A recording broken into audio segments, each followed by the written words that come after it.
Jumpa lagi kita di Ngobrol Juve ala gue episode ke-13. Ya, lanjutan dari episode ke-12. Kalau di episode ke-12 gue bahas 3 tim ya. 3 dari 4 tim yang punya peluang lolosnya berapa persen untuk melaju ke babak knockout di UEFA Champions League musim 2021-2022. Nah, di sini gue bakal bahas tim favorit gue Juventus sebagai tim keempat. Sekaligus gue bakal review pertandingan antara Juventus FC versus Zenit yang bakal dilangsungkan di jam 9 malam waktu Italia atau jam 3 dini hari, hari Rabu jam 3 dini hari waktu Indonesia Barat. Nah, di sini gue bakal bahas review dan peluang lolosnya Juventus di konten yang ini, yang video yang ini ya. Jadi maksud gue bakal bahas yang lanjutan dari yang video kemarin karena kemarin kepotong baru 3 tim doang ya. Nah, di sini gue bakal bahas berita hot news dulu tentang Juventus, di mana Allegri melakukan retiro ke para pemainnya sampai hari Minggu nanti, sampai hari Sabtu nanti, akhirnya sampai pertandingan melawan Fiorentina. Karena setelah lawan Zenit kita bakal menghadapi Fiorentina hari Sabtu. Jadi otomatis Allegri memerintahkan full squadnya untuk retiro di J Hotel. Artinya maksud dari retiro ini adalah pengasingan, artinya kayak semacam dibikin karantina bahwa pemain Juventus dilarang pulang after latihan, yang diakibatkan para pemain bakal fokus latihan, fokus ke lapangan dan memecahkan masalah apa yang terjadi selama di 11 Giornata terakhir yang mengakibatkan Juventus berada di posisi 9 dengan 15 poin. Jadi Allegri pernah melakukan ini di musim 2015-2016. Ya, ketika itu Juve juga berada di posisi 7 malah dengan poin 15 sama seperti ini ya setelah after melakukan retiro Juventus pun bounce back, akhirnya bisa tahap demi tahap memperbaiki penampilan timnya, menang dan akhirnya bisa mengunduh trofi Scudetto di musim 2015-2016 ya. Mungkin Allegri bakal mencoba retiro ini kembali seperti musim 2015-2016 ya, karena ini adalah retiro kedua setelah 6 tahun yang lalu ya, 2015 ya, sekitar 6 tahun yang lalu. Jadi semoga hasilnya bisa lebih baik, dan sebelum itu gue mau ngucapin selamat ulang tahun buat Juventus FC ke 124, hari jadi ke 124 ya. Semoga jangan lama-lama di papan tengah, karena habitat kita bukan papan tengah, oke? Nah, selanjutnya gue bakal bahas peluang Juventus dan sekaligus review di pertandingan lawan Zenit di matchday 4 UEFA Champions League. Oke. Untuk pertandingan ini kan bakal ulangan. Nih pertandingan adalah lawan Zenit di matchday ketiga, sempat gue ulas di episode 3 dan 4 ya. 3 reviewnya di episode 4. Jadi ini adalah kemenangan terakhir Juve di semua ajang, karena Juve terakhir menang tuh ketika lawan Zenit di matchday ketiga. Itu pun skornya ketat 0-1 ya. Saat itu Juve menang di gol menit-menit akhir. Jadi untuk di pertandingan ini kita bakal tahu lihat performa tim Juve yang 3 pertandingan after menang di match ketiga sangat parah, dan sempat gua kritik juga permasalahannya apa di video-video gua sebelumnya. Jadi di sini gua bakal bahas review sedikit tentang apa yang bakal ditunjukkan ditampilkan Allegri sembari pemain-pemainnya melakukan retiro. Artinya apakah retiro ini mendapatkan hasil yang baik buat penampilan timnya, atau bisa tetap Juve malah semakin memburuk performa timnya gitu. Di samping performa Juve di UCL adalah satu-satunya tim di Italia yang konsisten menang di 3 game UEFA Champions League. Artinya di tim lain, tim Serie A lain sudah gue bahas di video episode ke-12 bahwa mereka masih pernah seri, ada yang pernah kalah, bahkan ada yang nggak pernah menang. Jadi untuk sampai saat ini adalah Juve satu-satunya tim di Italia yang konsisten menang di semua match UEFA Champions League musim ini di fase grup. Jadi gue bakal bahas sedikit ya untuk pemain-pemain yang bakal absen di pertandingan ini. Wah, ini sedikit banyak ya, tapi ada beberapa kunci yang gue sangat sayangkan. Ini pemain harus absen, khususnya di Juventus. Ada Federico Chiesa ya, yang penampilannya di bawah Allegri tidak sebaik ketika di bawah Pirlo ataupun di bawah asuhan Roberto Mancini saat di timnas Italia gitu. Ada Mattia De Sciglio ya, ini pasien BPJS. Moisken juga yang sempat diagung-agungkan calon pemain yang punya calon striker bomber Juventus masa depan, juga harus cedera. Dan Aaron Ramsey, wah ini pemain sudah pasien BPJS. Ini pemain yang nggak bisa diharapkan untuk bermain di tim utama. Dan Daniel Ya, dengan Daniel Rugani ya, mungkin lah itu pemain yang memang udah nggak mungkin bermain untuk di musim ini.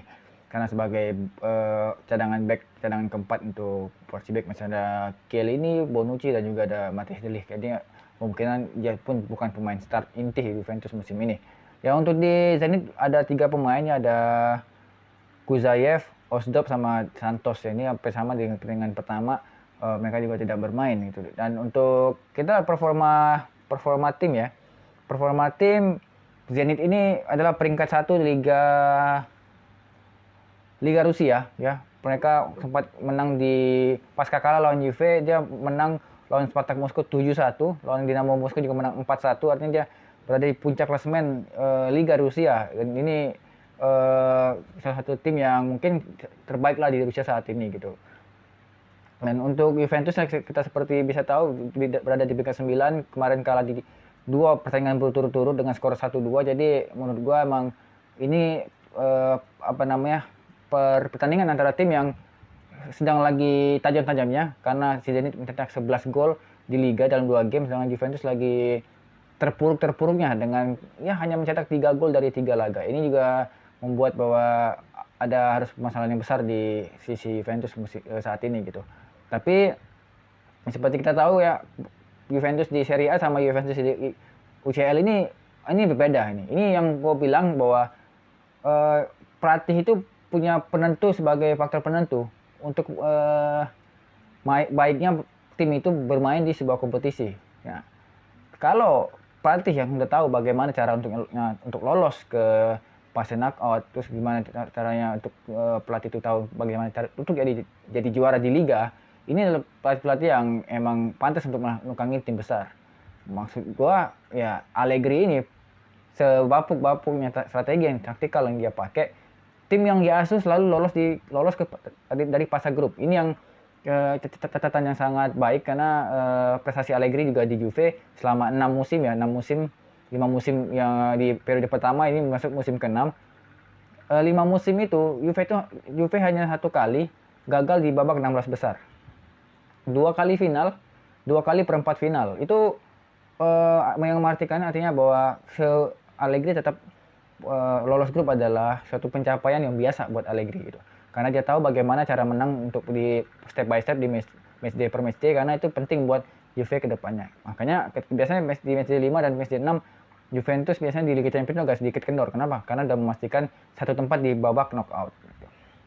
Artinya di pertandingan ini Allegri pasti mengincar hasil terbaik lah, maksimal, yaitu kemenangan. Tipis juga nggak apa-apa, karena yang penting setelah menang di pertandingan ini maka Juve bakal punya poin 12 ya. Otomatis 90% itu udah lolos, karena kemungkinan pesaing terdekat Chelsea kalau dia menang lawan Malmo dia punya poin 9, otomatis Juve dan Chelsea kemungkinan bisa lolos ke babak selanjutnya. Tinggal nanti penentuan di siapa yang jadi juara grup itu udah ditentukan di pertandingan matchday kelima ketika Chelsea bertemu Juventus di Stamford Bridge. Jadi seenggaknya di matchday keempat ini Juve sudah bisa memastikan 1 tempat di fase knockout, agar tim Allegri Juve ini bisa fokus ke memperbaiki performa di liga, karena setelah itu mereka harus menghadapi Fiorentina ya, di duel tim papan tengah. Nanti gue bakal bahas review dan previewnya di hari Jumat. Untuk reviewnya mungkin hari Minggu atau hari Senin, kita lihat videonya kapan naik ya. Oke. Untuk seperti biasa gue nggak bakal bahas starting line up, karena saat ini starting line up sering berubah-ubah, dan gue sering dapat starting line up yang menurut gue sangat kaget ya, mengagetkan. Bahkan kadang gue aneh, kok ini main ini bisa main lagi, tapi kadang mainnya itu buruk gitu. Jadi apalagi taktiknya 4-4-2 Rabiot dari sayap kiri, itu juga gue nggak ngerti. Jadi gue nggak bakal bahas. Secara permainan di leg pertama ini kan si Zenit ini, kalau nonton di review gue Zenit ini mainnya bertahan ya, artinya mereka dengan formasi 3-4-1, ketika bertahan mereka pakai formasi 5-4-1 bahkan 3-6-1. Ini juga agak menyulitkan khususnya Juventus ketika mereka harus membongkar pertahanan lawan. Nah, disinilah kunci para pemain-pemain yang punya tipikal crosser ya, maksudnya yang punya crossing yang baik ini, agar bisa memecah pertahanan Zenit lewat bola-bola udara. Karena gol Kulusevski di match day ketiga ya itu juga terjadi lewat umpan crossing, karena Juve susah untuk menembus Zenit lewat tengah karena tengahnya terlalu padat, karena terlalu ramai, otomatis ya eh, itu harus dipecahkan lewat umpan-umpan silang. Nah, seperti gua pernah bilang bahwa Juve lini tengahnya adalah lini tengah paling paling parah di kompetisi dari saat ini. Dibandingkan 4 tim yang bermain di UCL dari Italia ini, ya cuma Juve yang lini tengahnya paling tidak stabil. Jadi kalau Juve untuk menyerang dari tengah pakai pemain tengahnya ini agak sedikit sulit. Biasanya pasti ke flank pakai umpan silang gitu. Jadi kalau Morata, Moiskin ataupun siapa striker yang bermain di posisi prima punta ini yang bisa menciptakan gol atau peluang lewat bola-bola udara. Jadi seperti itu yang bakal terjadi seperti gua review gua. Jadi pertandingan juga nggak bakal begitu kurang begitu juga nggak begitu beda.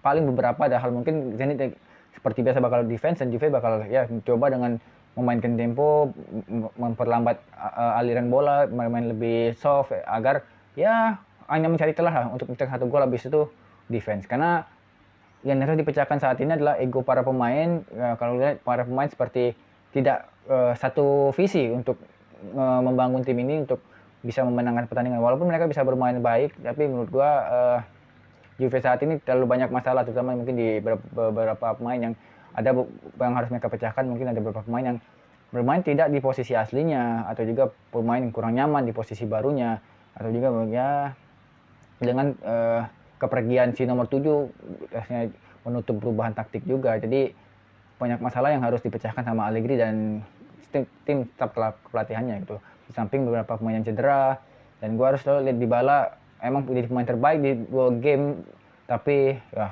apa artinya jadi man of the match di 2 game tapi tidak bisa membawa timnya menang, itu percuma. Jadi gue lebih prefer bahwa lo main kolektivitas biasa aja, siapa yang nyetak gol nggak harus ada kasih ke Dybala nggak perlu. Yang penting bermain baik dulu, menang 1-0 udah cukup menurut gue.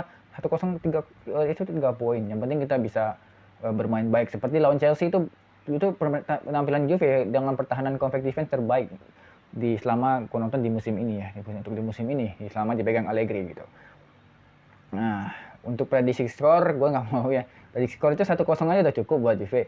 Artinya Juve punya peluang lolos langsung kalau menang, dan ini secara itu matematis Juve bisa lolos sebagai juara grup lah. Gue berharap Juve juara grup, kenapa? Untuk menghindari tim-tim top Eropa lainnya yang saat ini lagi gacor-gacornya. Kayak Liverpool di grup B, terus Bayern Munchen juga. Wah, itu salah satu tim yang difavoritkan di bursa taruhan sebagai calon juara UEFA Champions League musim ini. Karena mereka punya skuad yang mumpuni, dan skuad ini udah stabil dari musim ke musim. Dan walaupun mereka ada pergantian pelatih, tapi emang kualitas lini tengah dan lini depannya emang lagi ganas-ganasnya. Terutama ya kedua tim itu juga punya kiper yang top, yang ini yang tidak dipunyai Juve saat ini. Salah satunya apa, tidak punya kiper top ya. Jadi emang kita harus berbesar hati lah sebagai fans Juve. Gue sebagai fans Juve juga tidak menjagokan Juventus sebagai juara UEFA Champions League musim ini. Target Allegri pun sebagai pelatih cuma sampai perempat final. Artinya kalaupun memang sampai perempat final itu udah prestasi terbaik. Kalau emang nanti bisa melaju lebih baik, lebih mungkin semifinal, itu sudah prestasi yang sangat luar biasa. Karena menuju babak knockout itu kita bakal disuguhkan sama calcio mercato ya, artinya bursa transfer di bulan Januari. Tergantung siapa manajemen membeli pemain siapa untuk menutupi kekurangan. Target utama itu bakal beli pemain tengah. Nanti gue bahas pemain-pemain apa yang cocok dibutuhkan Juve untuk dari Januari sampai akhir musim bisa merubah paling enggak permainan Juve saat ini. Yang kita tahu lini tengah udah nggak punya pemain yang benar-benar stabil bermain. Untuk lini depan kita bahkan tidak ada top skornya pun cuma 3 gol, itu juga tidak mengkhawatirkan kalau buat tim sekelas Juve, terutama kiper ya. Jadi karena Juve targetnya cuma beli striker dan beli pemain tengah untuk di bursa transfer Januari. Jadi gue bakal bahas nanti di episode selanjutnya masalah bursa transfer Januari nanti buat Juventus. Siapa sih yang cocok dan siapa yang harus dijual, dan siapa yang harusnya formasi seperti apa yang Allegri ingin mainkan. Nanti gue bakal kasih di cuplikannya ataupun kontennya, videonya nanti gue ketika di episode selanjutnya. Nanti gue belum tahu episode berapa, tapi gue udah feeling gue bakal bikin seperti itu ya. Oke. Sekian gue ngebahas Juve, gue nggak terlalu banyak karena ya pertandingan ini juga ada ulangan pertandingan match ketiga yang kurang lebih sama kayak mainnya. Sebelumnya terima kasih yang udah nonton, yang udah subscribe. Jangan lupa komen, like, dan kalau butuh butuh informasi lebih, mungkin pertanyaannya atau diskusi tentang Juventus, bisa di kolom komentar ataupun juga bisa langsung ke IG gua, ada di kolom deskripsi ya. Oke? Sekali lagi, Forza Juve, gua Adi. Bye-bye.